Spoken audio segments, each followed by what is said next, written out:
Did someone lose their assistant, or did you just wander in here by mistake? Grant Holloway leaned back in his leather chair, laughing as his eyes dragged over Naomi Bell like she didn't belong in the room she was standing in. The sound spread, low chuckles, knowing smirks, while the silence around her stretched tight.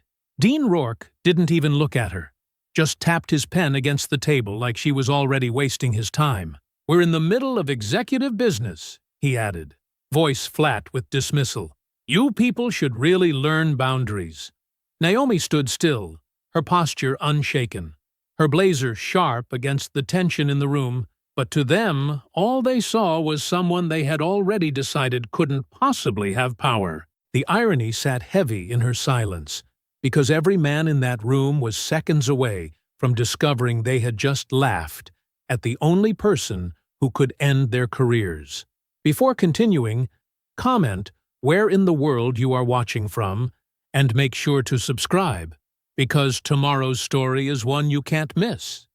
The morning light streamed through the floor-to-ceiling windows of the Wexler & Dunn Global Boardroom, casting long rectangles across the polished mahogany table. Naomi Bell paused at the entrance, taking in the scene. 12 men in nearly identical suits sat around the table, their faces a mix of boredom and mild curiosity.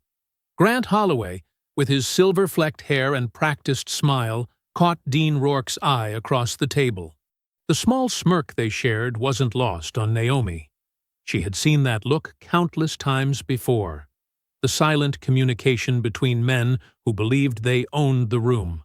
Naomi straightened the lapel of her dark-tailored blazer, smoothed a hand over her deep red dress, and walked in with deliberate steps.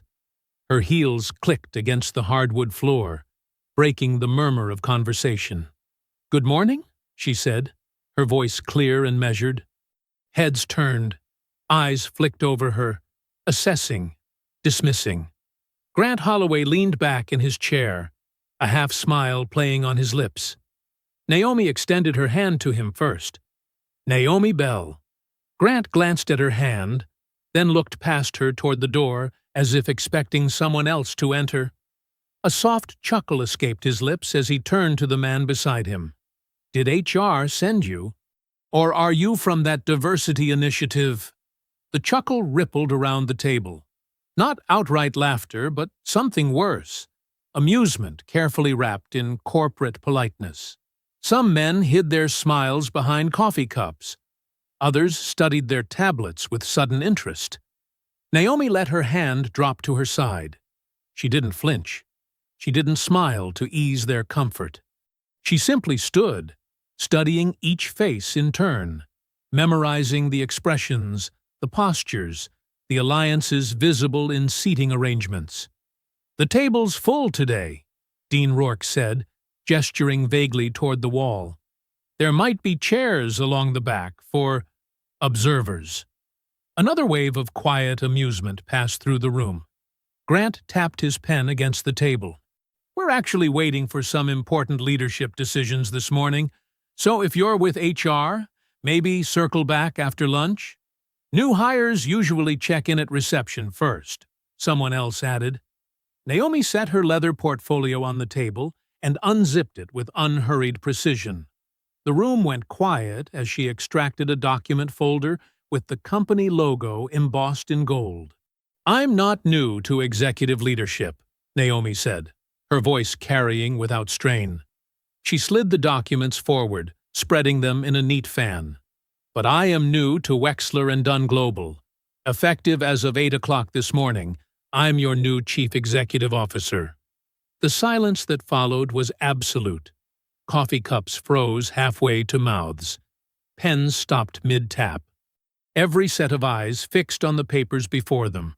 Board resolutions, signed transfers of authority, official announcements ready for release.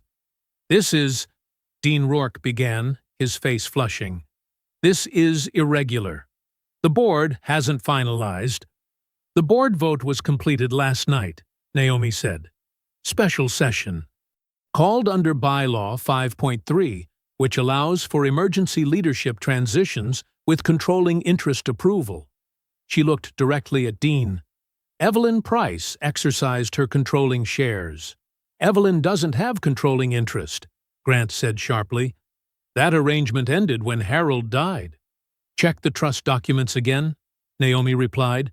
She retained 46% voting power. Combined with 3 independent board members, that's more than enough. The temperature in the room seemed to drop. Faces that had been smiling minutes ago now hardened into masks of disbelief and hostility. Grant's practiced charm vanished, replaced by something cold and calculating. I'll be implementing immediate operational reviews, Naomi continued, refusing to yield the floor. Starting with the Legacy Division financials and the proposed restructuring plans currently under wraps. She opened her tablet. I've scheduled individual meetings with each department head this week. Dean Rourke's knuckles whitened as he gripped his pen. Ms. Bell, perhaps we should discuss the transition privately. These gentlemen have projects in motion that require delicate handling. These gentlemen report to me now, Naomi said, not unkindly, but firmly. And it's Ms. Bell in public settings, Dean. Naomi in private ones. She watched their faces as reality settled in. They weren't laughing anymore, but something worse had taken its place. She recognized the shift, the mental calculations, the reassessments, the formation of new strategies. These men might have lost this battle, but they were already planning the next one. The next hour proceeded with tense efficiency as Naomi outlined her initial priorities. She noted who spoke up, who remained silent, who exchanged glances. The power had shifted, but the room's allegiance had not. As the meeting adjourned, executives filed out with stiff nods and muttered excuses. Naomi gathered her documents, keeping her movements calm and deliberate. In the glass reflection of the wall, she saw Dean Rourke pull Grant Holloway aside near the door. Dean's mouth moved urgently, his hand gripping Grant's elbow. Grant's face, once so amused at her presence, now showed something harder as he nodded at whatever Dean was whispering. The laughter was gone, but something colder had taken its place. Naomi walked out of the boardroom, her shoulders back and chin high. The glass walls had turned their meeting into a fishbowl exhibition for the entire executive floor. She felt eyes following her, curious, judging, measuring. Employees pretended to be busy when she glanced their way, suddenly fascinated by computer screens or shuffling papers with newfound urgency. The executive assistant stationed outside what was now her office stood up quickly. Ms. Bell, she said, clearly unsure of the proper protocol. I'm Patricia. I've been assigned to assist you during the transition. Naomi nodded. Thank you, Patricia. I'll need the quarterly reports from the last 2 years on my desk within the hour. Of course, Patricia replied, her eyes darting nervously to something behind Naomi. Footsteps approached from behind, 2 sets, moving with purpose. Grant and Dean had followed her from the boardroom, their faces professionally blank, but tension evident in the rigid set of their shoulders. Naomi, Grant said, using her first name with forced familiarity. We should discuss your transition plan before you make any announcements. Dean nodded. The staff will have questions. We need to manage expectations. My office, Naomi said simply, gesturing them inside. The CEO's office was spacious, with floor-to-ceiling windows overlooking the city. Harold Voss's personal items had been cleared out, leaving behind generic corporate art and empty shelves. The room felt hollow, waiting for a new identity. I'd appreciate seeing your transition strategy, Dean said, settling into a chair without being invited to sit. These first days are critical for market confidence. Grant leaned against the wall. The team's used to a certain management style. Harold was hands-off with day-to-day operations. Is that your approach as well? The question carried weight. Was she planning to disrupt their fiefdoms? My approach, Naomi said, taking her seat behind the desk, is to understand what works and what doesn't. Starting with the financial discrepancies in the Q3 reports. Dean's expression flickered. Discrepancies? The variance between reported operational expenses and actual cash flow in the legacy division. There's a $7 million gap that doesn't appear in the shareholder statements but shows up in the internal ledgers. Naomi pulled up the figures on her tablet. I reviewed all public filings before accepting this position. Grant and Dean exchanged a quick glance. That's a routine allocation issue, Dean recovered smoothly. We shift certain expenses between quarters to balance seasonal fluctuations. Across fiscal years? Naomi asked. The pattern goes back 3 years, Dean. Each time, funds move through the same 3 subsidiary accounts before disappearing from tracking. The surprise on their faces lasted only seconds before professional masks slipped back into place. I'd be happy to walk you through our accounting practices, Dean said, his tone suggesting she was missing something basic. But perhaps your focus should be on the public announcement of your appointment. The optics are important. The market will react to how we frame this change. Grant nodded. We've drafted a statement highlighting your experience while emphasizing continuity. Shareholders hate uncertainty. Naomi placed her hands flat on the desk. The statement will go out today. But before that, I'm ordering a complete internal audit of all divisions, starting with legacy operations. Patricia is gathering the files now. Dean's smile tightened. That seems premature. The regular audit cycle has been consistently delayed for the past 2 years, Naomi finished. Not anymore. The 2 men left minutes later, courtesy intact, but hostility barely concealed. Through the glass walls, Naomi watched them stop at a workstation, speaking quietly to a nervous-looking man in IT. Word spread through the office like ripples in still water. Some employees glanced at her with cautious hope. Others huddled in small groups, whispering. A few nodded respectfully when she passed their desks later that morning, while others suddenly found reasons to look down at their keyboards. Fear had seeped into the building's foundation, becoming part of its culture. Naomi could taste it in the air, people afraid to speak, to question, to step out of line. Her phone rang shortly before noon. They didn't take it well, Evelyn Price said without preamble, her voice carrying the crisp authority of someone who had wielded power for decades. No, Naomi agreed.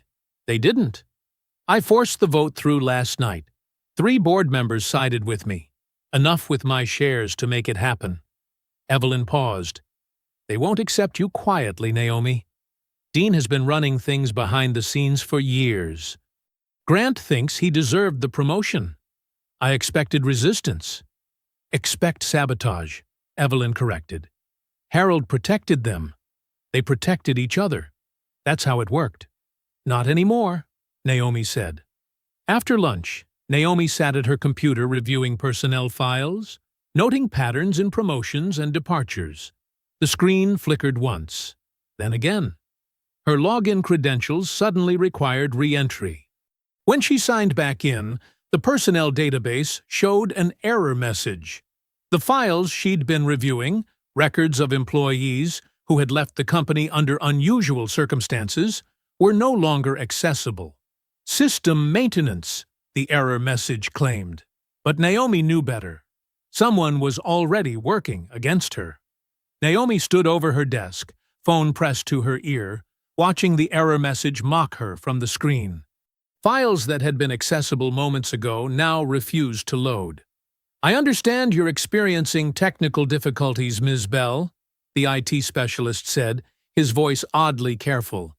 It appears to be a temporary sync issue with the executive server. A sync issue that only affects personnel files from the last 5 years? Naomi asked, her tone measured despite her rising suspicion. Sometimes. Certain file types are more vulnerable during updates. Naomi watched the young man's reflection in her office window. He shifted his weight, eyes darting toward Dean Rourke's office. I'd like the access logs for the executive server, she said, for the past 24 hours. A pause.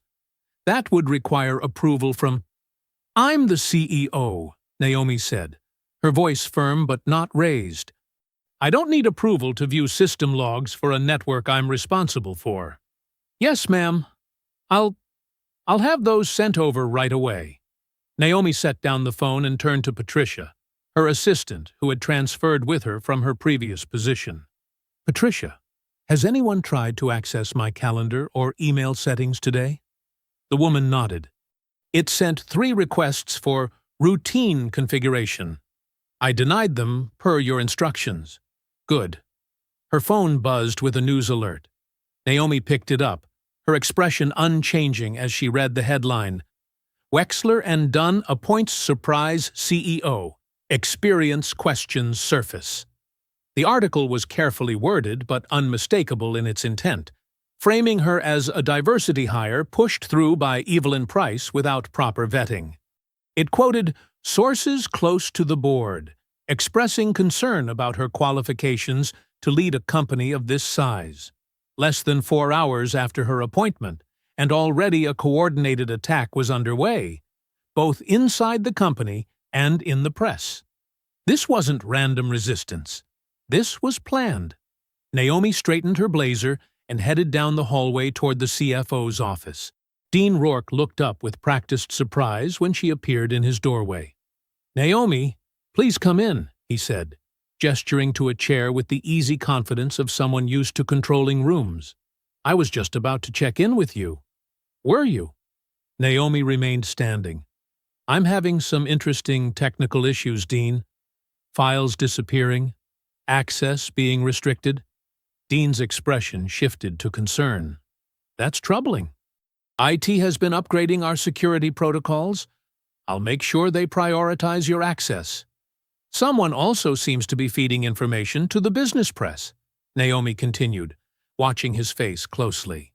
Casting doubt on my appointment. I saw that, Dean said, shaking his head. Disgraceful. Unfortunately, transitions can bring out insecurities in people.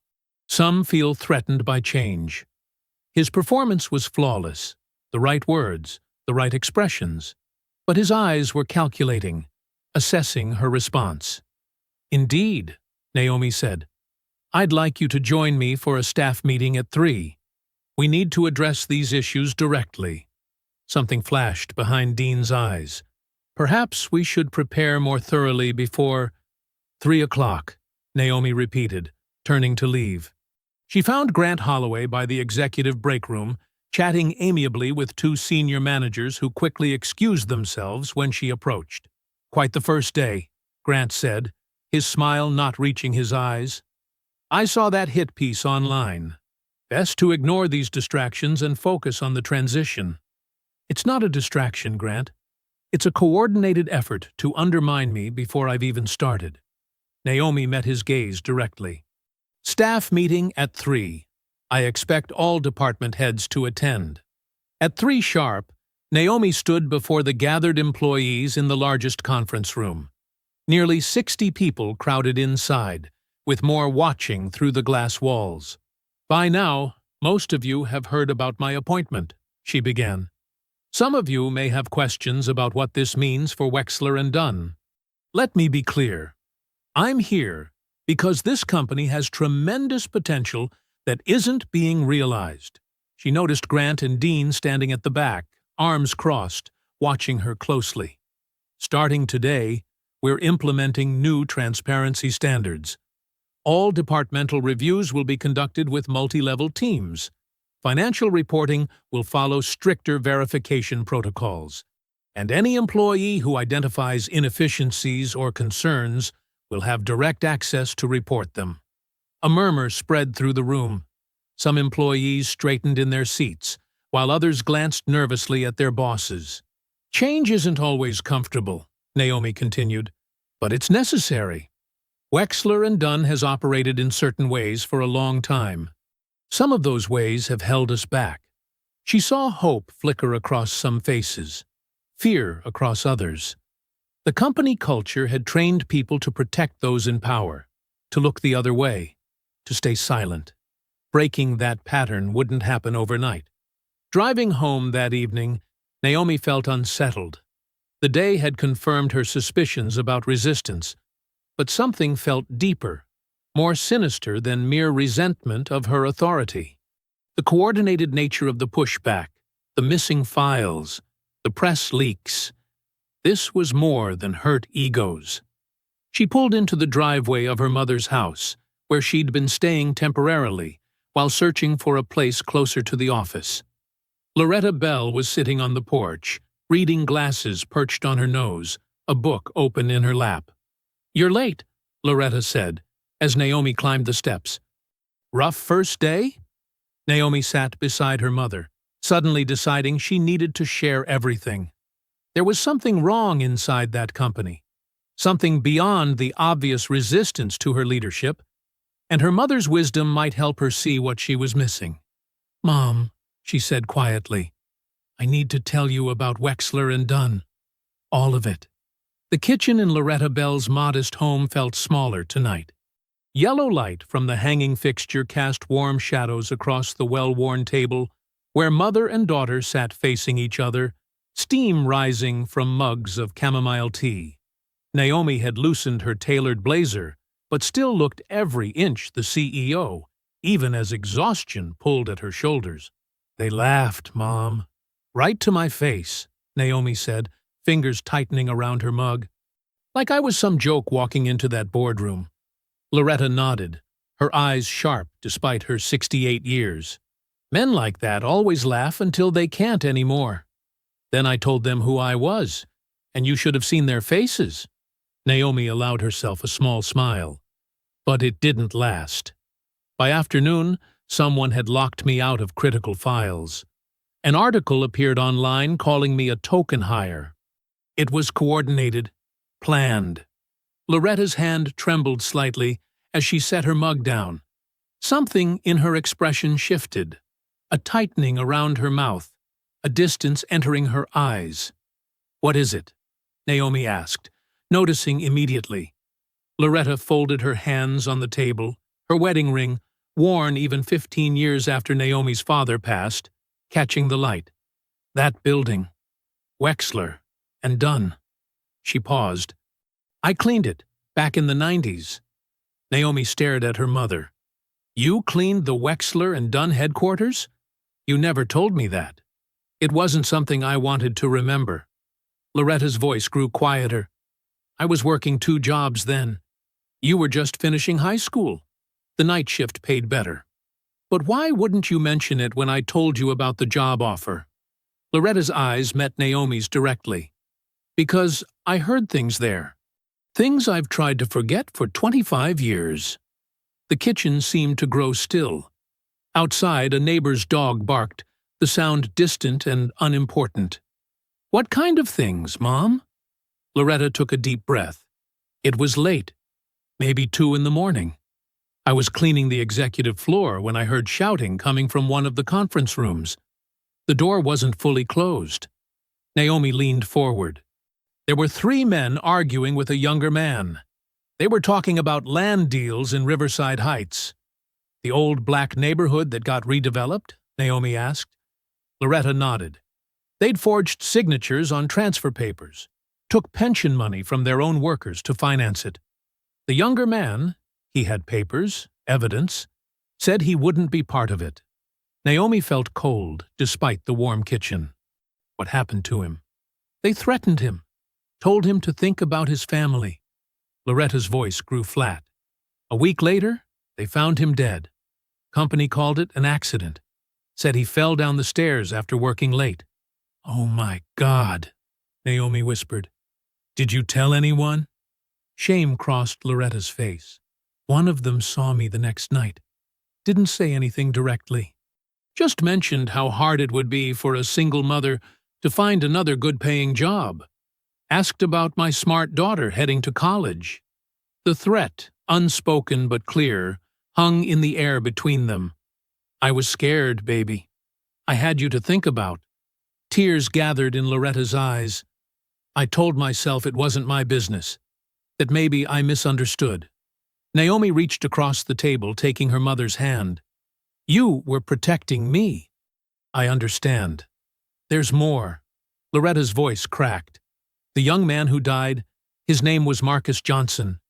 The name hit Naomi like a physical blow. Dad's friend Marcus, the one from the old photos? Loretta nodded. Your father's best friend since elementary school. They played basketball together every Sunday. I remember him coming to our house, Naomi said slowly, memories surfacing. He always brought me books. Then he just stopped coming. Because he died, baby. After your father got sick, Marcus promised to look out for us. He took that job at Wexler and Dunn to make good money, help with your college. Loretta wiped a tear, and when he found out what they were doing, stealing from black families, from their own workers, he couldn't stay quiet. The kitchen fell silent as the full weight of revelation settled between them. Naomi sat motionless, connecting pieces long separated. The company she now led wasn't just resistant to her leadership. It was built on corruption, theft, and possibly murder. And that corruption had touched her family directly. All these years, Naomi finally said, all those families pushed out of their homes, the pensions that disappeared, and Wexler and Dunn just kept growing, getting richer. Now you see why I couldn't tell you. When you said you got that job offer, Loretta shook her head. I was terrified. But you're stronger than I was. Naomi straightened in her chair, her purpose crystallizing. This isn't just about surviving their attacks or proving I belong in that office. This is about justice for Marcus, for those families, for everyone they've hurt. They're dangerous people, Naomi, Loretta warned.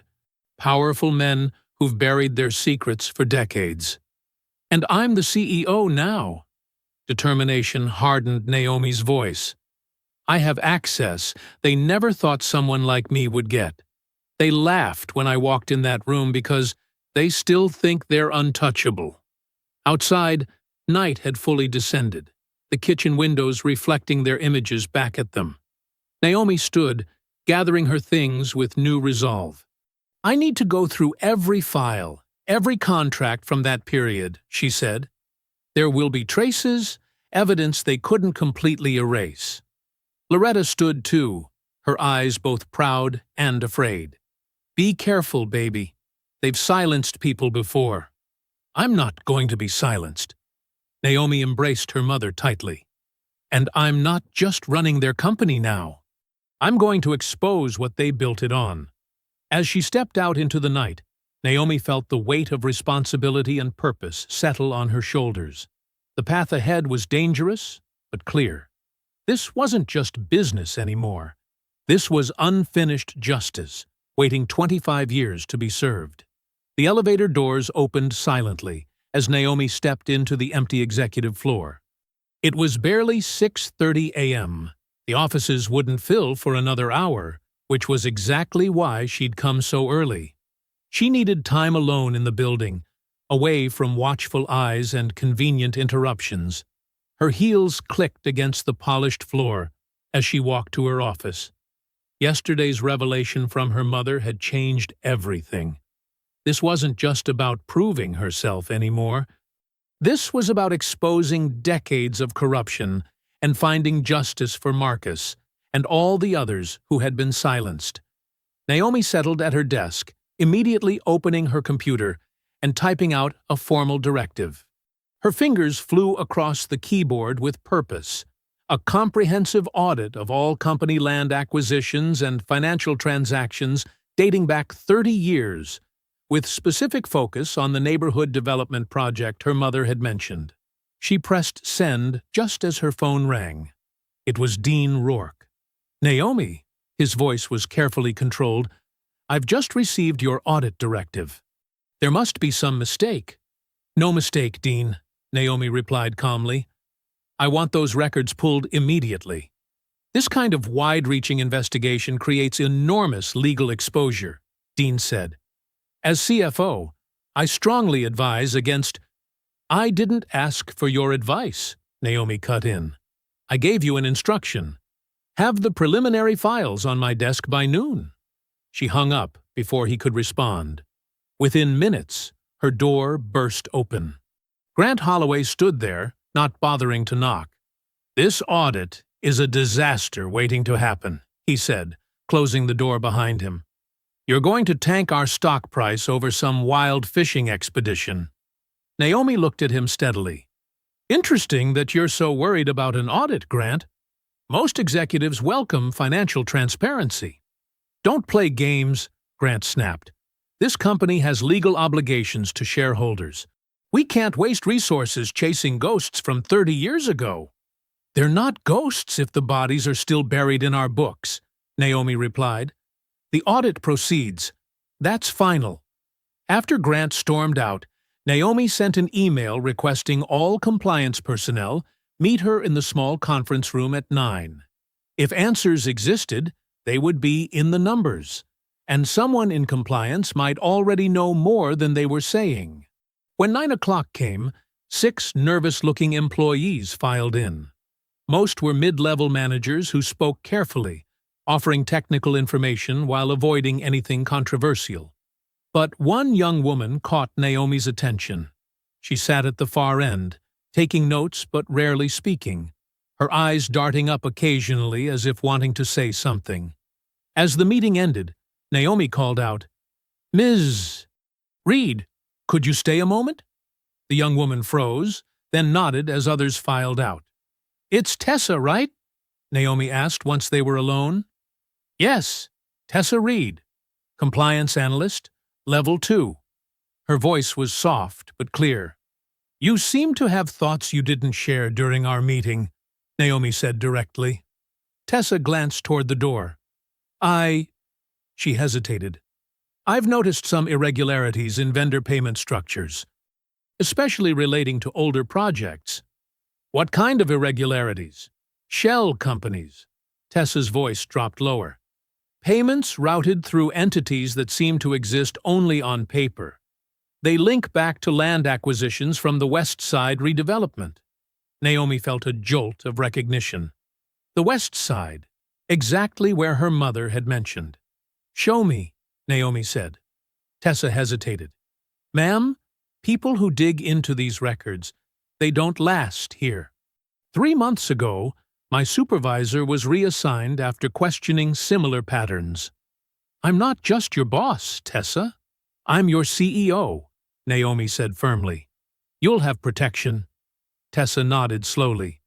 "I'll compile what I've found and bring it to your office." By midday, 3 separate board members had called to express concerns about the audit. The last one, Martin Finch, was bluntest. "Naomi, you need to slow down," he said. "This aggressive approach is creating unnecessary tension." "Unnecessary for whom, Martin?" Naomi asked. "For everyone. The company has settled history. Digging it up now serves no productive purpose." "I disagree," Naomi said simply.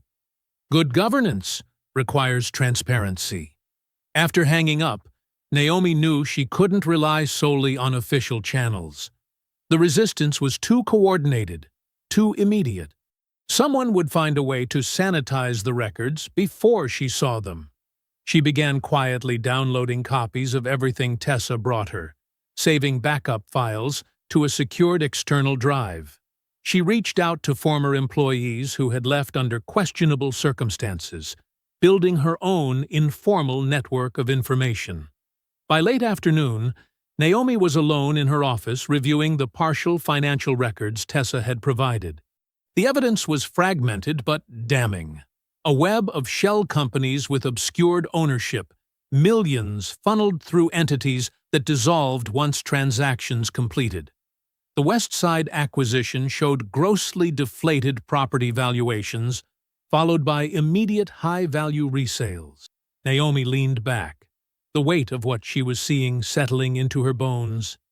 This wasn't just financial misconduct. This was calculated theft, from families, from pension holders, from an entire community. The more she dug, the clearer the picture became. Not accidental or opportunistic corruption, but a deliberate, massive scheme designed to extract wealth while leaving no fingerprints. Someone had architected this entire system. Someone still in this building was protecting it, and they would do anything to keep their secrets buried. The office quieted as evening descended. Most employees had gone home, leaving the hallways dim and still. Naomi remained in her office, surrounded by stacks of financial reports, acquisition documents, and land transfer records. Her jacket hung over the back of her chair, and her half-empty coffee had long gone cold. The day had been a brutal exercise in corporate politics. That morning's investor briefing still burned in her mind. She had been midway through presenting her strategic vision when Grant Holloway rose smoothly from his seat, approaching the podium with practiced confidence. "What Naomi is trying to say," he'd interrupted, placing a hand on the edge of her presentation table, "is that we're pivoting toward market-responsive supply chains.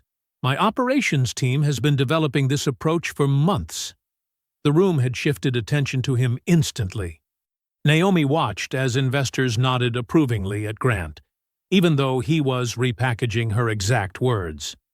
"Actually," Naomi had said clearly, "this strategy wasn't developed by operations.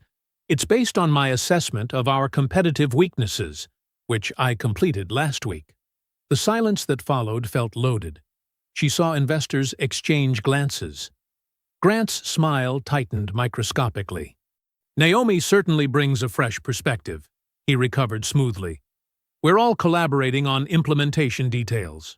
Now, hours later, the Business Journal's headline glared from her tablet. "Tensions flare as new CEO shows combative approach." The article praised Grant's spirited contributions while describing her as defensive and struggling to maintain control. Naomi pushed the tablet away. She'd seen this playbook throughout her career. Speak up, get labeled, difficult. Stay quiet. Become invisible. The rules were designed for her to lose either way. A soft knock at her door pulled her from these thoughts. "Come in," she called. Tessa Reed entered, clutching a manila folder to her chest. She glanced nervously down the hallway before closing the door. "I found more," she said, her voice barely above a whisper. "These are payment authorizations from the pension fund investments tied to the West Side project. The signatures don't match other documents from the same executives." Naomi took the folder. "You're taking a risk bringing this directly." Tessa's face tightened. "They've already started. This morning, HR called me about anonymous complaints regarding my work behavior. My security clearance was temporarily suspended for routine review. My immediate supervisor suggested I might be happier in another department." "That was fast," Naomi observed, anger rising in her chest. "This is how it works here. They don't fire people like me outright. They make us uncomfortable until we leave voluntarily. It's happening because someone saw us talking yesterday." Naomi studied the young analyst. "I promised you protection, and I meant it. With respect, ma'am, you've been CEO for 2 days. Their system has been in place for decades." Tessa's hands trembled slightly. "I believe in what you're doing, but they've already begun constructing a file against me. They're experts at this." Naomi nodded, understanding the truth in Tessa's words. Her authority was real, but fragile.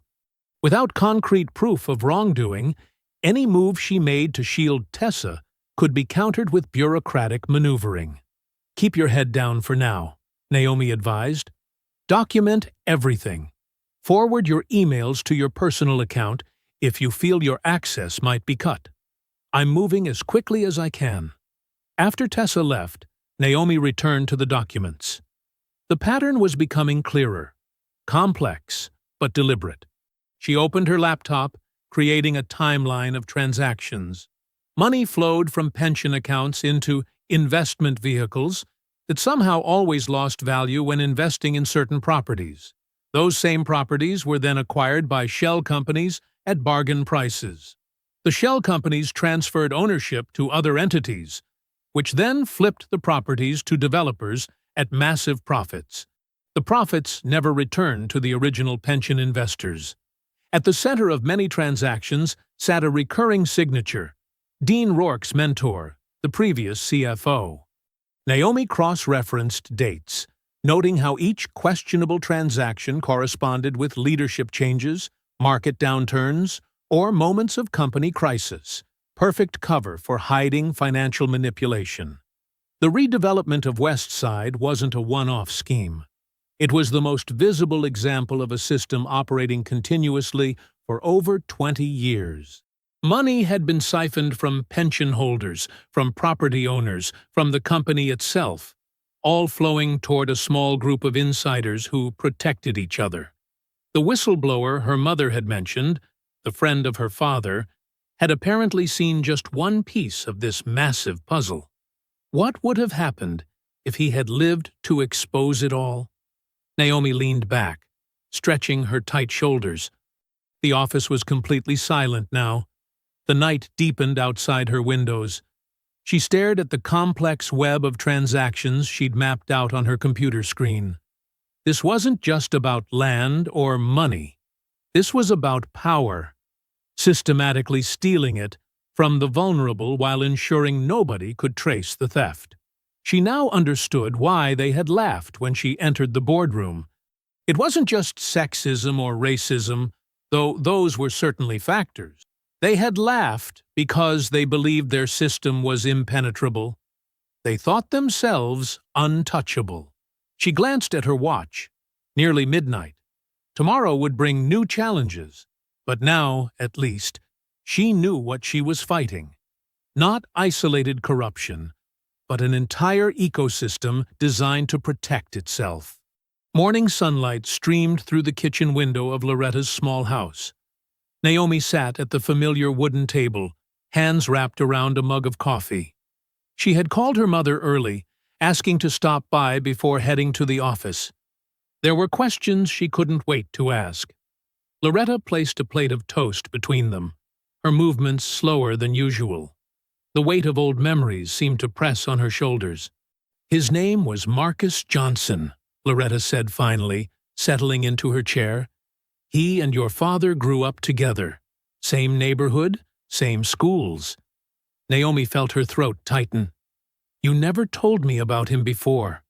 There was nothing good to tell, just pain. Loretta's eyes grew distant. Marcus was smart, college-educated, got himself a good job at Wexler and Dunn in accounting. He was so proud. First in his family to work there. Naomi waited, giving her mother space to continue at her own pace. He started noticing things in the books. Numbers that didn't add up. Money moving where it shouldn't. Loretta's voice hardened.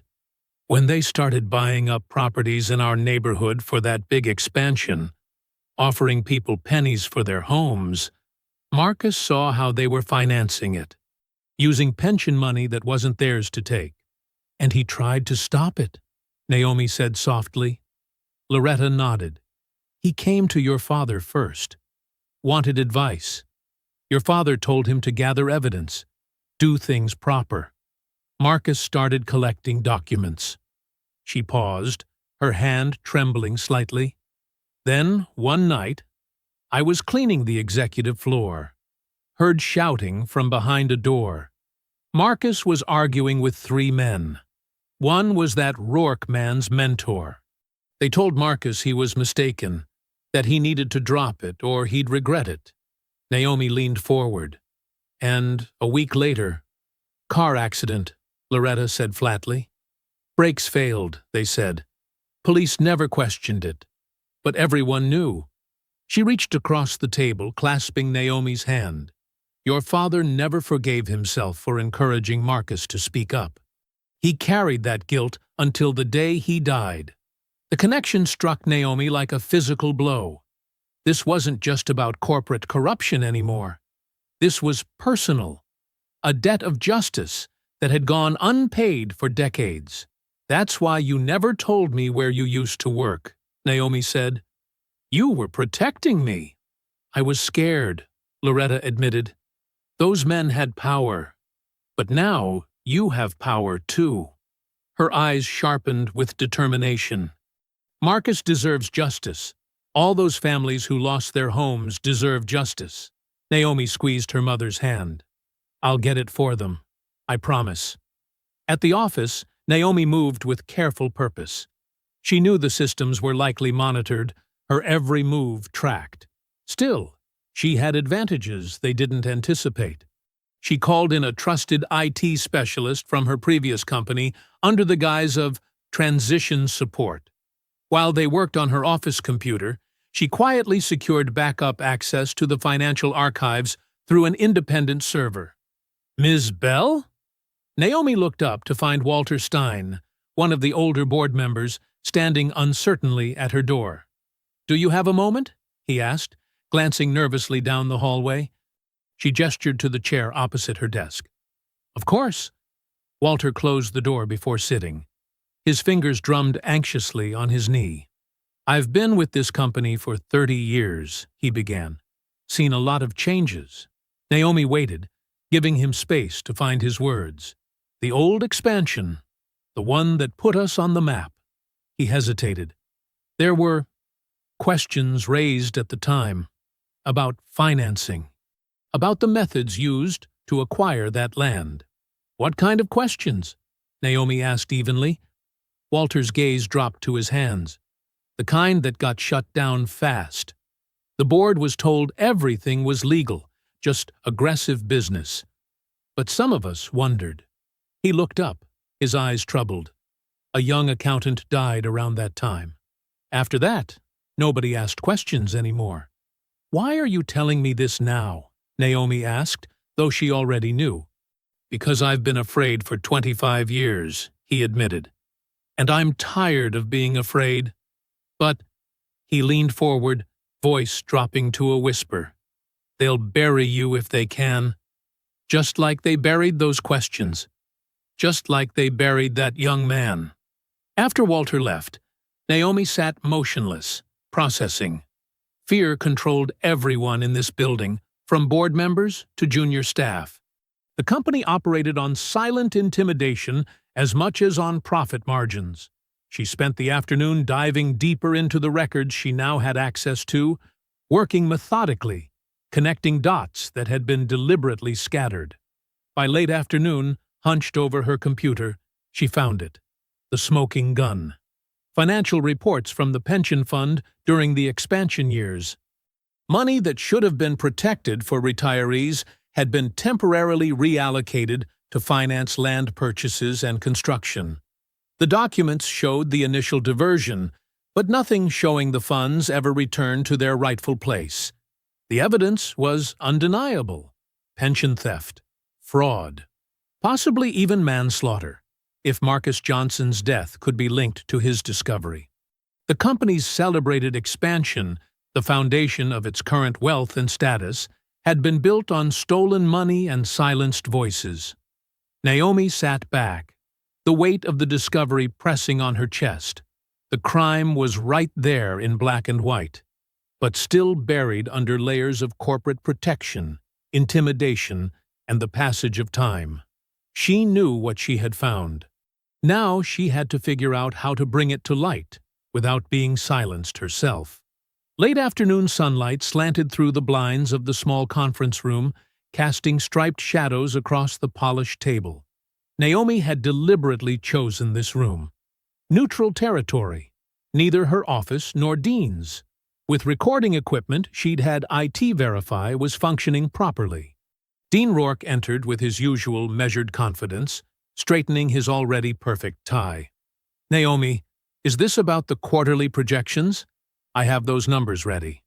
Not exactly. Naomi gestured to the chair across from her. Please, sit. Dean settled himself, arranging his notepad and pen with precision. His movements were controlled, methodical. A man who never left anything to chance. I've been reviewing some historical financial patterns, Naomi began, keeping her tone conversational, particularly around vendor relationships. Dean nodded slightly. Part of your operational review, I assume? Yes. Naomi opened the folder in front of her. I found something interesting about shell companies used during the expansion period. She slid 3 documents across the table. These vendor entities, Meridian Holdings, Westlake Development, and Summit Partners, received substantial payments for consulting services during the land acquisition phase. Dean barely glanced at them. Historical vendors. Before my time as CFO. But not before your time in the finance department, Naomi countered. You were assistant director of special projects then. Something flickered behind Dean's eyes. So brief, Naomi might have missed it if she hadn't been watching closely. A microscopic crack in his composure. Your signature appears on these authorization forms, she continued, sliding another document forward. And these same shell companies later funneled money that originated from the company's pension reserves. Dean's fingers twitched slightly against his pen. These are complex historical transactions. Context matters. Indeed it does. Naomi placed another document on the table. This is a bank record showing transfers from those same entities to offshore accounts that later funded the company's land purchases. The money trail is quite clear. Dean's jaw tightened almost imperceptibly. You're drawing connections between routine business operations from decades ago. This is hardly worth a private meeting. I've scheduled a special board session for tomorrow morning, Naomi said, maintaining steady eye contact. I'll be presenting these findings, along with additional documentation. The room went silent. Dean's controlled expression slipped for just a second, revealing calculation, not fear. That seems premature, he said finally, voice even. These are complicated financial matters that could be misinterpreted. The board isn't equipped to evaluate this without proper context. I believe they'll find the context quite illuminating, Naomi replied, particularly when paired with what we've discovered about the manipulation of pension funds during that period. Dean's fingers stopped their drumming.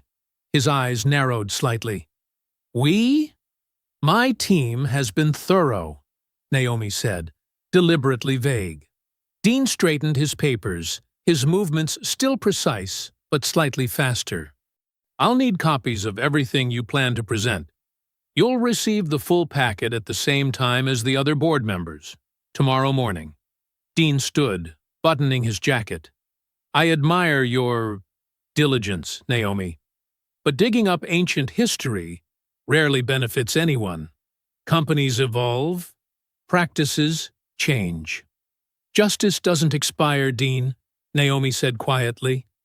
His smile didn't reach his eyes. Neither does liability for making unsubstantiated accusations. After Dean left, Naomi called Tessa to her office. The young analyst arrived clutching a tablet, her face both nervous and determined. I've secured the digital logs, Tessa said, without preamble. They prove someone accessed and altered financial records after your appointment was announced. The access credentials trace back to a terminal in the finance department. Can they be disputed? Naomi asked. Tessa shook her head. Not the server logs. Those are automatically archived off-site. That's why they missed them. Naomi felt the momentum shift. Tangible. Real. Good work. I need those ready for tomorrow's presentation. After Tessa left, Naomi made a call she'd been holding back on until she had concrete evidence. This is Investigator Collins, answered a clipped voice. This is Naomi Bell, CEO of Wexler & Dunn Global. I have information regarding historical financial fraud that I believe would interest your office. A pause. We've been aware of Wexler & Dunn for some time, Ms. Bell. Naomi's pulse quickened. You've been investigating them? Let's just say certain patterns have been noted. But without internal documentation, patterns remain just patterns. I have documentation, Naomi said. Substantial documentation. That would change things considerably. Collins's voice remained neutral, but Naomi detected interest. I'd like to review what you have. I can arrange that after tomorrow's board meeting. I'll make myself available, Collins replied. Evening had fallen by the time Naomi gathered her things to leave. The office had emptied, leaving behind that peculiar stillness of spaces normally filled with activity. As she stepped onto the elevator, Naomi allowed herself to feel cautious optimism for the first time since walking into that boardroom days ago. The truth was within reach. The evidence was secure. Tomorrow, the board would face what had been buried for decades. Justice seemed possible. Not just for her, but for Marcus Johnson. For the families who lost their homes. For her mother, who had carried this secret for too long. Naomi walked to her car with purpose in her step. After all these years, the truth would finally surface. Naomi arrived early the next morning, briefcase heavy with evidence, mind focused on the day ahead. Her steps faltered as she entered the lobby. Employees huddled in tight groups, conversations dying as they noticed her. Screens throughout the building displayed financial news channels, all showing Wexler and Dunn's stock in free fall. "Ms. Bell!" Her assistant rushed toward her, face pale. "The board's called an emergency session. They've been trying to reach you." Naomi checked her phone. No calls, no texts, no emails. Someone had blocked her communications. "What's happening?" she asked, striding toward the elevator. "It's all over the news. They're saying—" The assistant swallowed hard. "They're saying you manipulated stock prices, that you knew about your appointment weeks before it happened and positioned investments to profit." The elevator doors opened to reveal Miles Sutton waiting inside, his lawyer's face a mask of practiced concern. "Naomi," he said, voice dripping with false sympathy. "The boardroom. Now." The executive floor buzzed with barely contained chaos. Staff averted their eyes as she passed. Through glass walls, she saw the boardroom packed, not just with board members, but with legal counsel and PR staff. Dean Rourke stood as she entered. His face showed perfect, rehearsed regret. "Naomi, I wish we weren't meeting under these circumstances." On the table lay printouts of what appeared to be her emails. Beside them, financial charts showing suspicious trading patterns. "What is this?" Naomi demanded. Grant pushed a tablet toward her displaying a breaking news story. "New CEO accused of securities fraud. Wexler and Dunn in crisis." "Emails have surfaced," Dean explained, voice carrying for the benefit of everyone present, "showing you discussed your appointment with outside parties weeks before the board vote. During that same period, unusual options trading occurred that benefited those parties substantially." "That's impossible," Naomi said. "Those emails are fabricated." "They came from the company's server," Miles Sutton interjected. "The metadata is intact." "Where's Tessa Reed?" Naomi asked, scanning the room. Grant's smile tightened. "Missy, Reed has been placed on administrative leave pending an investigation into data security breaches." "You mean silenced," Naomi corrected. A board member Naomi had counted as potentially supportive cleared his throat. "Given the severity of these allegations, we've voted to temporarily suspend your executive authority while an independent investigation proceeds." "This is a setup," Naomi said, her voice steady despite the rage building inside her.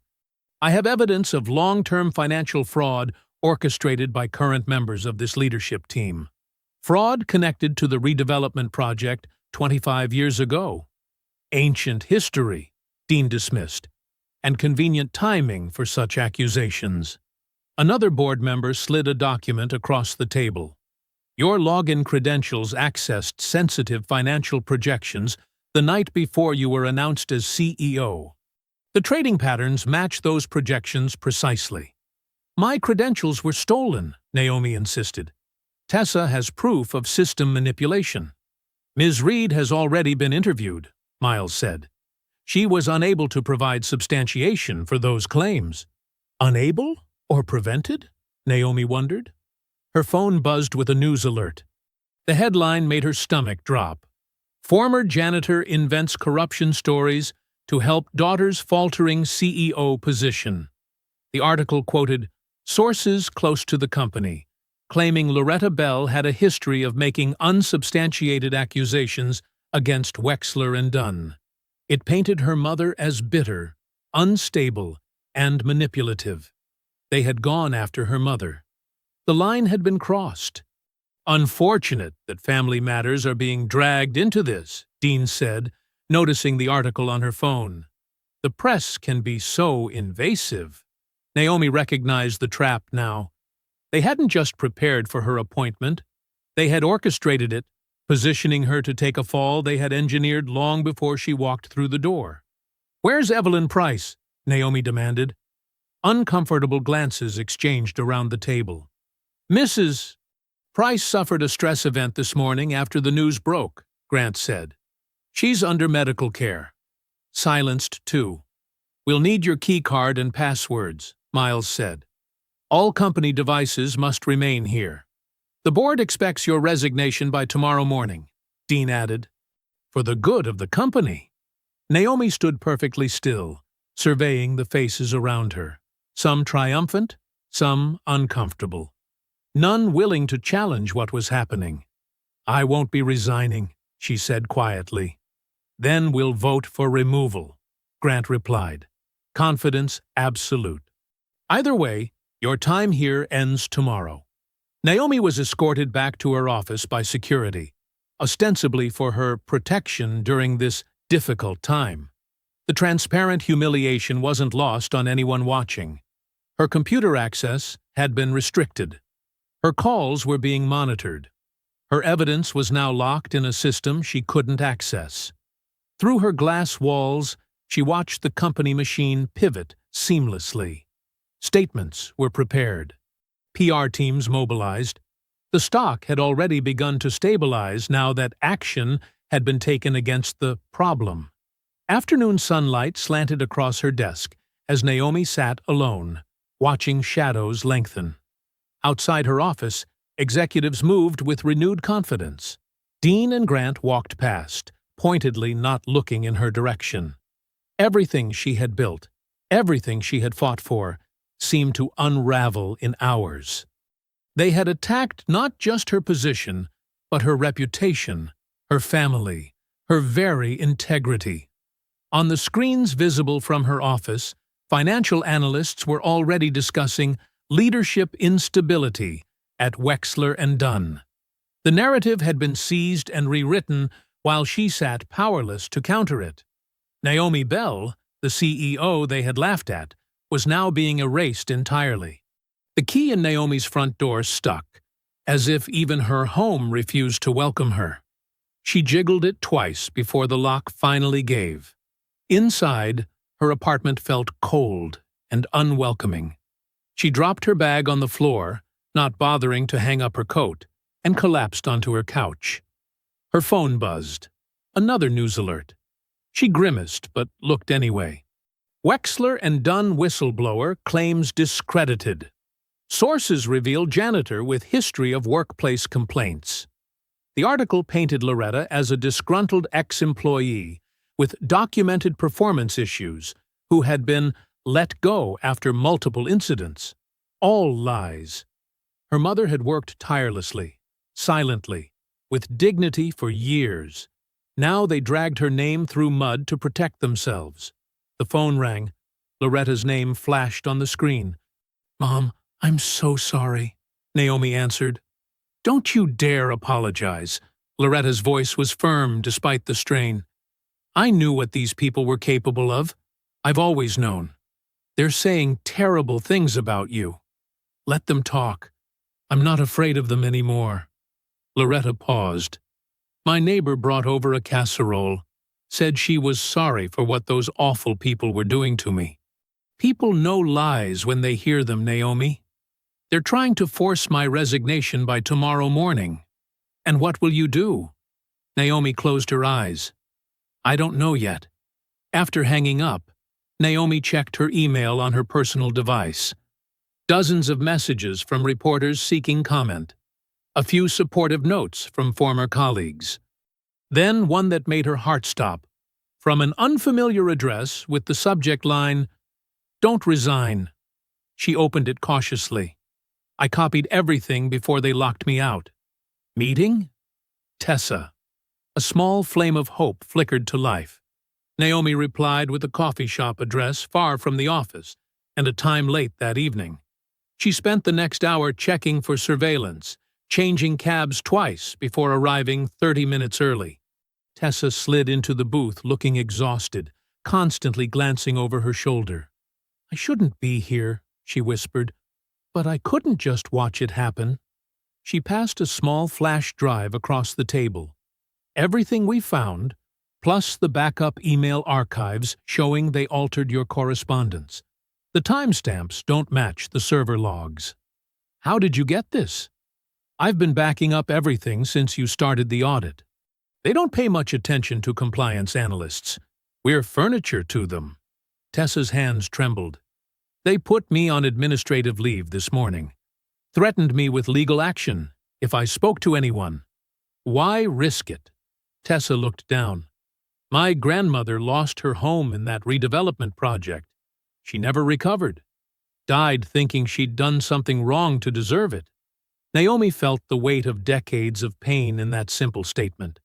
"Thank you. There's more," Tessa said. "Evelyn Price didn't just have a stress event. Dean ordered security to block her from entering the building this morning. They physically prevented her from attending the emergency session. Her collapse happened right after. Is she stable but sedated, according to what I heard?"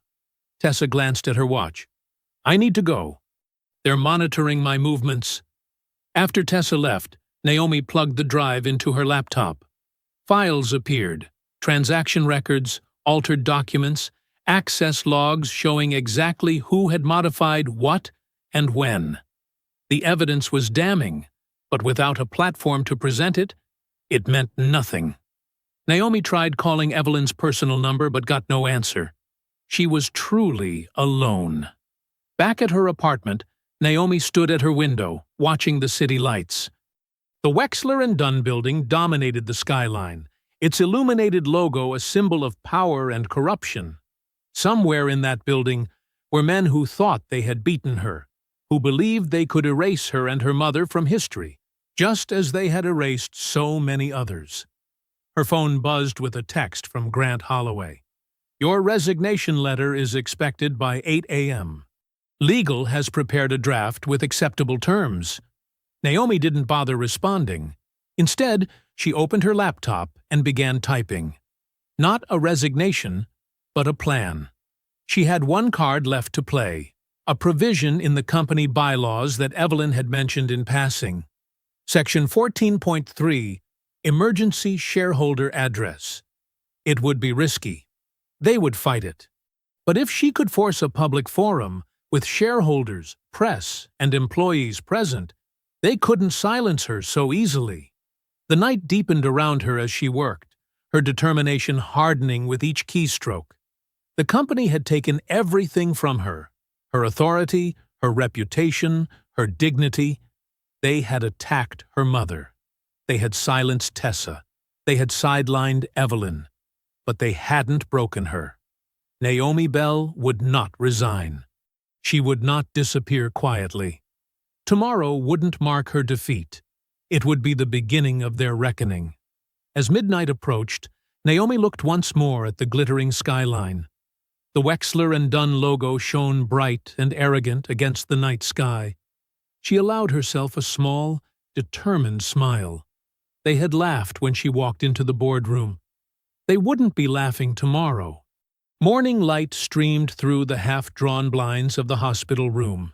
The steady beep of monitors created a rhythmic backdrop as Naomi Bell quietly entered. The room smelled of antiseptic and stale air. Evelyn Price looked smaller than usual against the white sheets, her normally impeccable appearance softened by illness. Yet her eyes remained sharp when they found Naomi. "They told me no visitors," Evelyn said, her voice raspy but firm. "I can be persuasive when needed."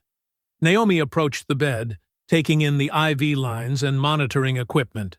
"How are you feeling?" "Like someone who's had enough of men telling her what her limits are." Evelyn attempted to sit up straighter, wincing slightly. They're calling it stress-induced hypertension, a convenient diagnosis when you want to discredit a woman's testimony. Naomi pulled a chair closer to the bedside. They're moving to force my resignation this morning. And will you give it to them? Evelyn's gaze was penetrating. No. A slight smile touched Evelyn's lips. Good. She glanced toward the small closet across the room. There's a leather portfolio in my bag. Would you get it for me? Naomi retrieved the slim leather case. It looked expensive and well-worn, the kind of item kept for important documents.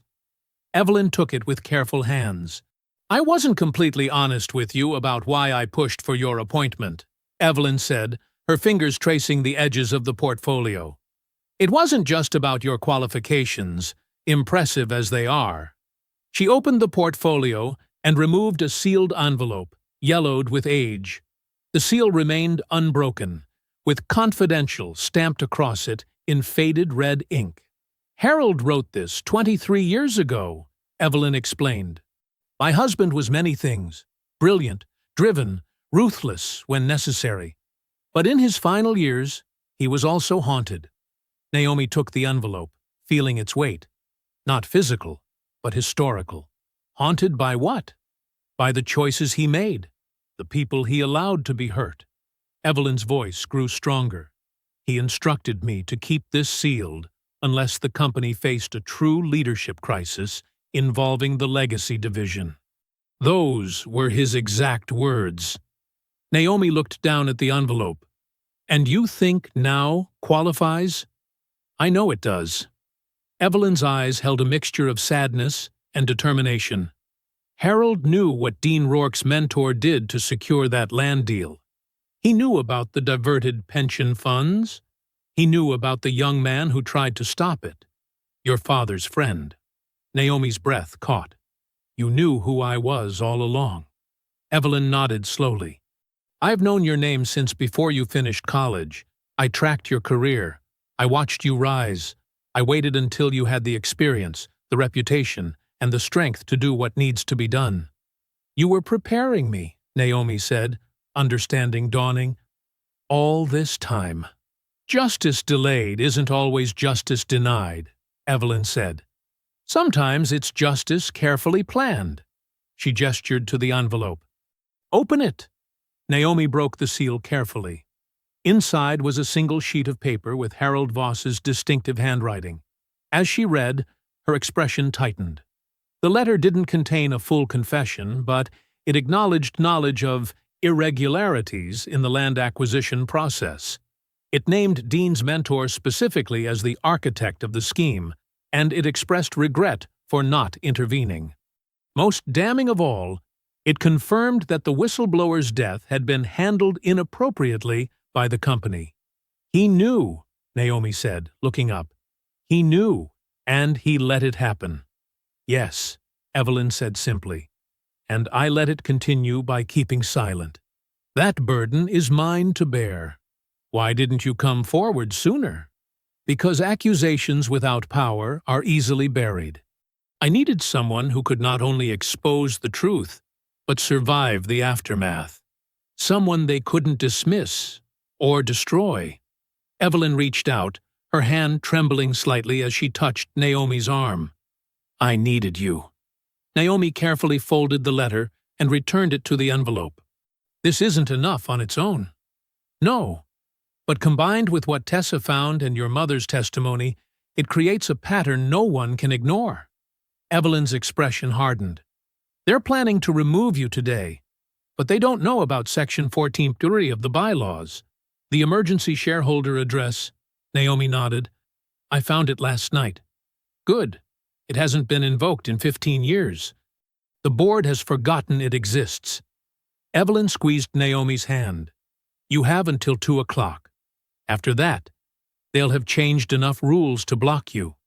Naomi stood, the letter secure in her hand. Why me, Evelyn? There must have been others who could have fought this battle. Evelyn's eyes held decades of carefully managed pain. Because you understand what it means to be underestimated, to be dismissed, to know the truth and not be believed. She paused. And because your mother deserves to see justice for her friend. The monitor beeped steadily as silence filled the room. Naomi felt the weight of responsibility settle firmly on her shoulders. Not as a burden, but as purpose. I won't waste this chance, Naomi said finally. I know you won't. Evelyn settled back against her pillows. Now go. You have a company to reclaim. Naomi left the hospital room with Harold's letter and a renewed sense of clarity. This had never been just about her leadership. It had always been about rectifying a buried injustice. The morning light seemed brighter somehow as she stepped outside, her path forward finally clear. The parking garage echoed with the distant sound of car engines and footsteps. Shadows stretched across concrete pillars as Naomi checked her watch. The dim fluorescent lights buzzed overhead, casting everyone who passed beneath them in a sickly glow. She'd chosen this spot carefully. Level B, between sections 12 and 13, away from security cameras and curious ears.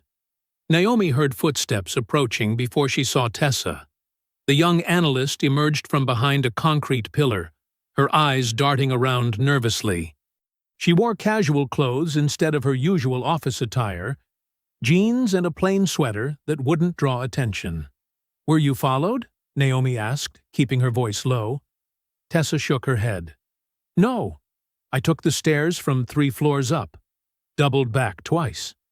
Her hands trembled slightly as she clutched her bag. They're saying terrible things about you upstairs. Dean called an emergency staff meeting this morning. Let me guess. To discuss the unfortunate situation with leadership? Exactly that. Word for word. Tessa unzipped her bag and pulled out a small external hard drive. Her fingers shook as she handed it over, but her voice remained steady. It's all here. Everything I could download before they locked me out. Naomi took the drive, feeling its weight. Physical proof of what she'd suspected all along. What did you find? Financial ledgers from the redevelopment project. The real ones, not the versions they submitted to regulators. Tessa glanced over her shoulder before continuing. Email logs showing discussions about handling community opposition. And the access records proving someone from legal logged into your account 3 separate times to plant those fake emails. Miles Sutton? His credentials, yes. But Dean's machine? Naomi nodded slowly. The pieces were fitting together with ugly precision. They've been working together all along. There's more. Tessa lowered her voice further. I found transfer records showing pension funds were diverted to shell companies registered to addresses linked to board members from that time. Some of them are still there, hiding behind newer members. A car engine started somewhere in the distance. Both women paused, waiting until the sound faded away. Naomi reached into her bag and pulled out Harold Voss's sealed letter. Evelyn gave me this. Harold's own words, acknowledging what happened. Tessa's eyes widened. The founder himself? Not a full confession, but enough to matter. Naomi carefully tucked both the letter and the hard drive into her bag. He names Dean's mentor specifically. Says he regretted not stepping in. Will it be enough? Naomi pulled out her tablet and quickly sketched out a strategy. Her fingers moved across the screen with practiced precision, mapping out a timeline. Not if we go through normal channels. The board will bury it, discredit us both, and make sure nothing reaches the shareholders. Then how? Section 1403 of the company bylaws. Naomi turned the tablet so Tessa could see. Emergency shareholder address. It's rarely used, designed for crises that can't wait for quarterly meetings. Can they block it? Not if I file it correctly. They'll try to cancel it, but legally they can't if I cite imminent financial harm to shareholder interests. Naomi's voice hardened. Which fraud and corruption certainly qualify as. Tessa studied the plan, her posture straightening as understanding dawned. This bypasses the board entirely and forces a public session. They can't hide behind closed doors or legal maneuvers. The fluorescent light above them flickered, casting momentary darkness across their faces. When it steadied, Tessa's expression had changed. The fear was still there, but something stronger had taken root alongside it. "They'll come after us both," she said. It wasn't a question. "Yes." Naomi didn't sugarcoat it. "Your career at Wexler and Dunn will be over. Mine, too, possibly." Tessa took a deep breath. "My father worked 30 years at a factory. When it closed, his pension disappeared. They said the fund had investment losses. He died still working at 68. Her hands had stopped trembling. "I've been afraid every day since I found those records, but I'm more afraid of staying silent." "This only works if we do it in the open," Naomi said. "No backroom deals, no quiet settlements, everything exposed to daylight." "Then let's do it." Tessa's voice was steady now, matching Naomi's resolve. "I'm tired of being afraid." The distant echo of footsteps made them both glance toward the garage entrance. It was time to move. "I'll file the notice," Naomi said. "Be ready. Once this starts, they'll move quickly to discredit everything and everyone." Tessa nodded. "What about your mother?" "They've already attacked her publicly." "She's stronger than they know." Naomi's lips curved in a slight smile. "Always has been." They parted ways, Tessa taking the stairs back up while Naomi headed for her car. The weight of the evidence in her bag felt substantial. Years of lies and corruption condensed into digital files and one handwritten letter. Back in her office 40 minutes later, Naomi sat at her desk, the formal notice displayed on her screen. She had drafted it carefully, citing specific bylaw provisions that would make it impossible for the board to legally block the meeting. She'd included language that triggered automatic notifications to major shareholders and regulatory observers. The cursor blinked on the Send button. Once pressed, there would be no turning back. The system would immediately distribute the notice to all shareholders, the board, and required regulatory bodies.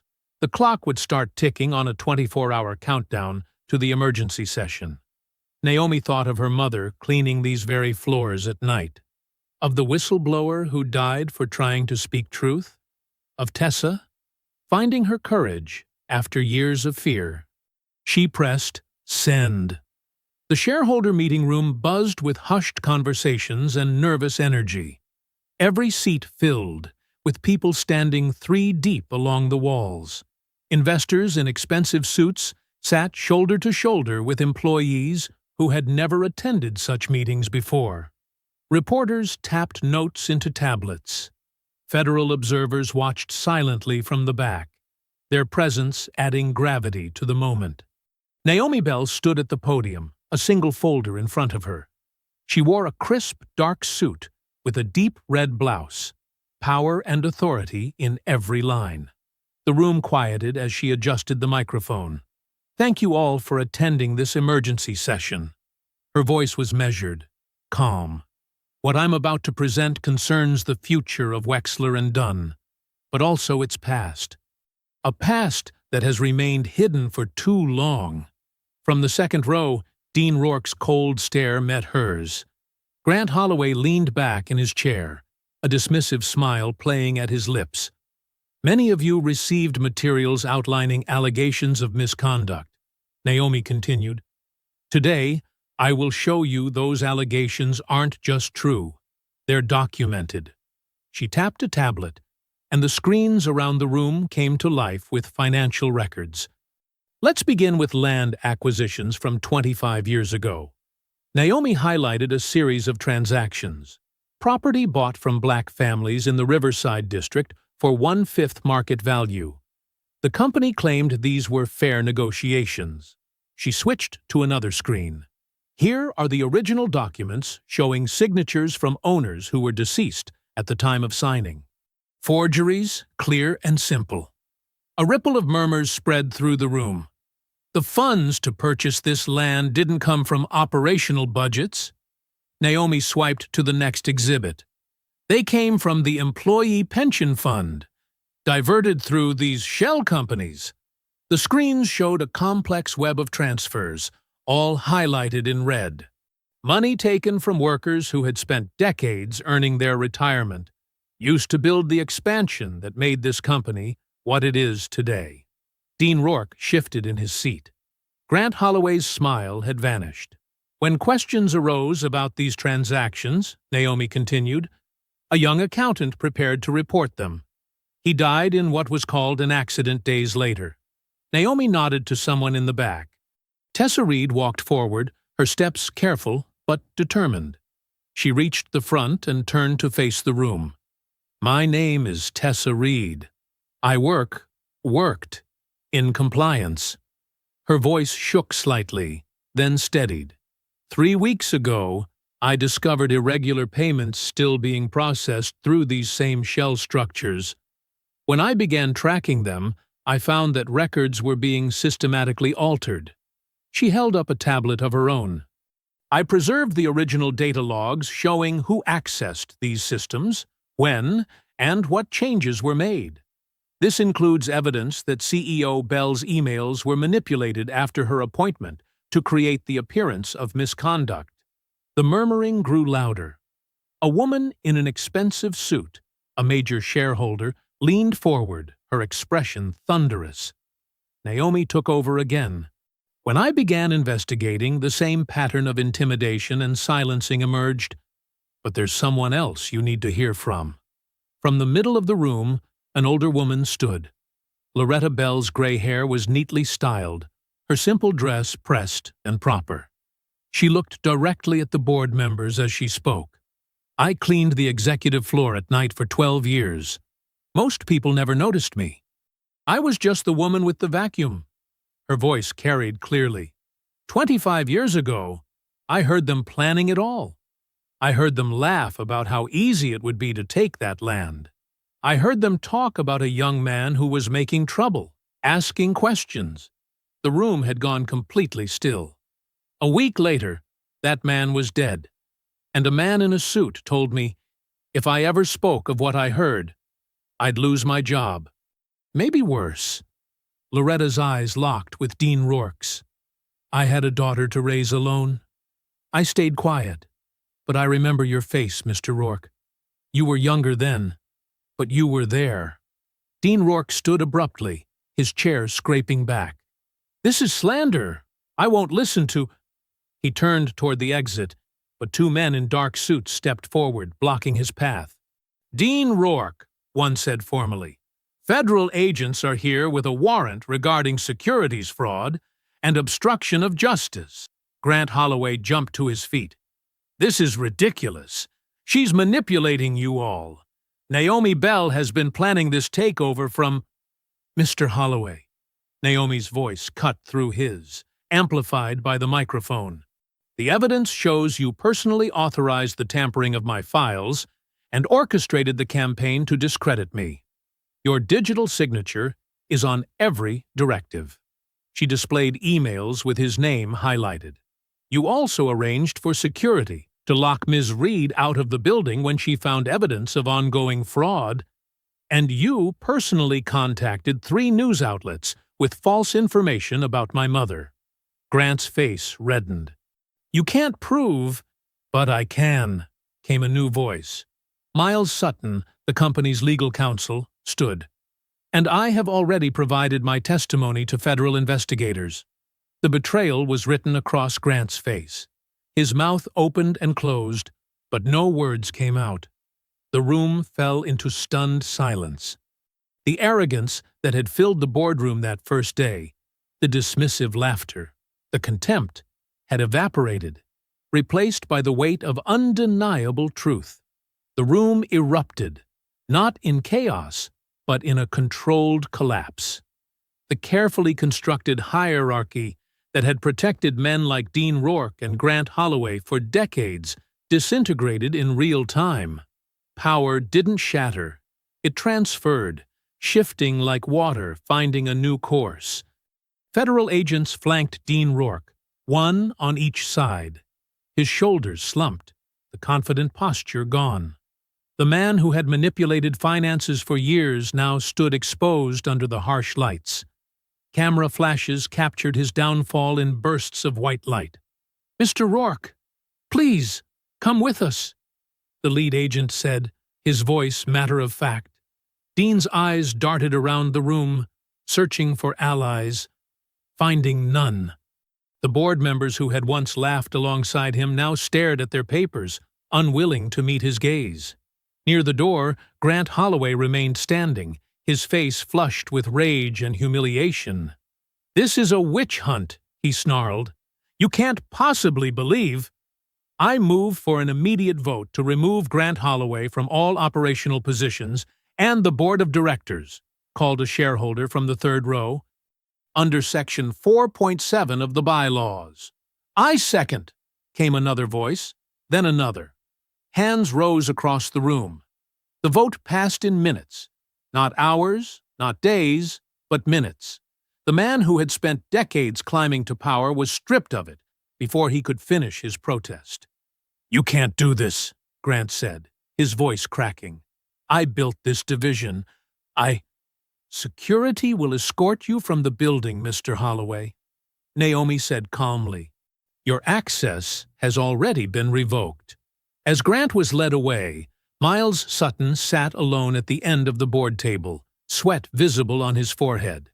The company's legal counsel had betrayed his colleagues to save himself, but he still faced the consequences of years of complicity. "I've provided names," he said, his voice carrying in the tense room. "There are others. People who handled documentation for the original land deals. 3 board members who aren't here today who authorized the pension fund transfers." Names tumbled from his mouth like currency, each one a desperate attempt to buy leniency. Across the table, resignation letters appeared one by one. Board members who had sat silent through the evidence now hurried to distance themselves from the sinking ship. They slid their letters forward, avoiding eye contact, gathering their belongings with shaking hands. Naomi watched it all with steady eyes. This wasn't about vengeance. This was excavation, digging out rot to make room for something new to grow. She stepped forward again, returning to the podium as the room settled into an uneasy calm. "Today marks the beginning, not the end," she said. "We start by making amends." Naomi nodded to Tessa, who displayed a new slide on the screen. It outlined a restitution initiative in clear, simple terms. Effective immediately, we're establishing a $50 million fund to compensate the families who were displaced by the fraudulent land acquisitions 25 years ago, Naomi announced. "We will locate every person who lost their home, their community, their history." Murmurs spread through the room, not of protest, but of surprise. "Additionally, we're creating a pension restoration program for every employee affected by the diverted funds," she continued. "With interest. This company was built on their backs. They will not be forgotten again." In the back of the room, Loretta Bell dabbed at her eyes with a tissue. This moment was decades in the making. "This company has a choice," Naomi said. "We can try to bury this again, or we can become something better. Something honest." The silence that followed felt like a collective held breath. Then, from somewhere in the middle of the room, someone began to clap. The sound was tentative at first, a hesitant recognition. Then another person joined, and another. The applause spread like a wave, building in strength. Employees who had kept their heads down for years now stood, their faces showing relief, hope, even pride. The sound filled the room, drowning out the whispers of the old guard. This wasn't just approval for Naomi. It was the sound of a company's identity shifting, realigning with truth after decades of lies. When the applause finally faded, Naomi nodded once. "The work begins now," she said simply, and stepped away from the podium. That evening, after the reporters had gone and the dust had begun to settle, Naomi walked alone into her office. The space felt different now, cleaner somehow, as if the truth had cleared the air itself. She stood by the window, looking out at the city lights coming on in the dusk. For the first time since she'd entered that boardroom, the silence surrounding her felt earned, not imposed. This quiet wasn't the hush of secrets kept, but the calm after justice served. Next morning, the boardroom doors open again, but the energy is entirely different. Sunlight streamed through the glass walls of the boardroom, catching on the polished surface of the table. The air felt lighter, as if a weight had been lifted from the very building itself. The usual tension that had once filled this space was gone. Naomi Bell stood in the doorway for a moment, taking it all in. Her dark blazer was accented with a vibrant blue scarf. No more muting herself to seem less threatening. No more shrinking to make others comfortable. She moved to the head of the table with measured steps. Not rushing, not hesitating. This was where she belonged. Around the table sat faces that hadn't been there a week ago. Tessa Reed occupied a prominent position, her back straight, confidence growing in her posture. Beside her was Marcus Chen from Operations, who had quietly supported Naomi from the shadows while fearing for his own position. Daphne Williams from Marketing sat with her notebook open, ready to rebuild the company's public image with truth rather than gloss. 3 new board members, all with backgrounds in ethical business practices, completed the circle. Near the back wall, away from the table but present nonetheless, sat Loretta Bell.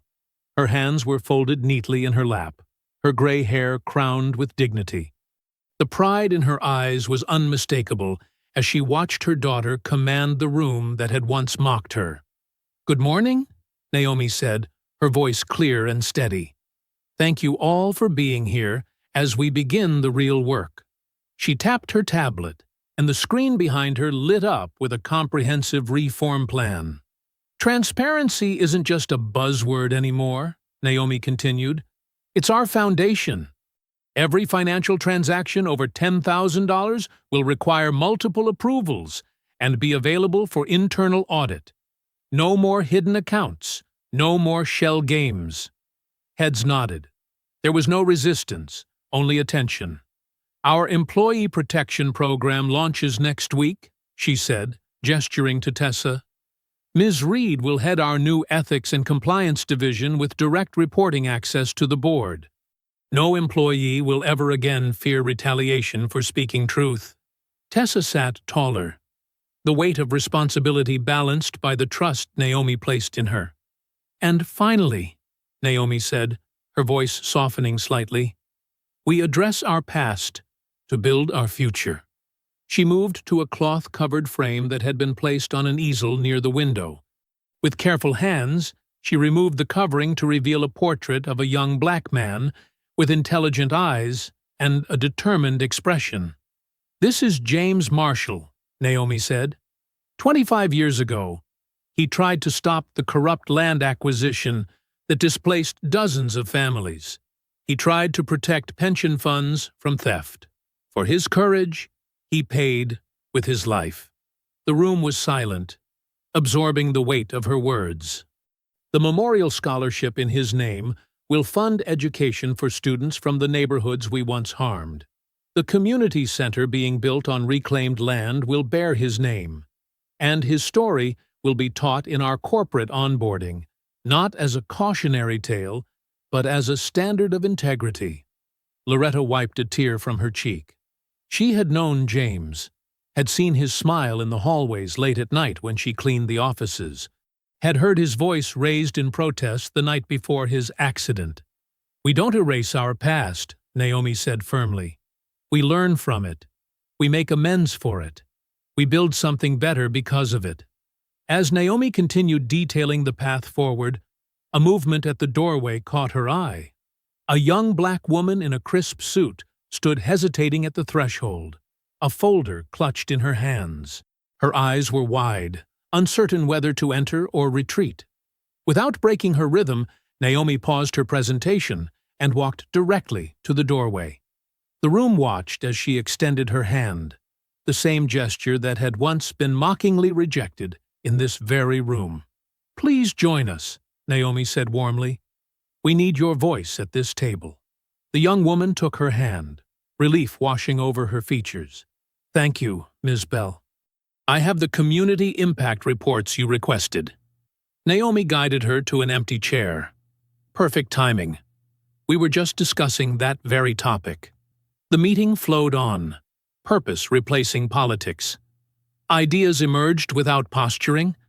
Questions were asked without fear. This was governance, not gamesmanship. When they broke 2 hours later, Naomi returned to the head of the table one last time. She looked around the room, at Tessa's determined expression, at her mother's proud smile, at the diverse faces now contributing without hesitation.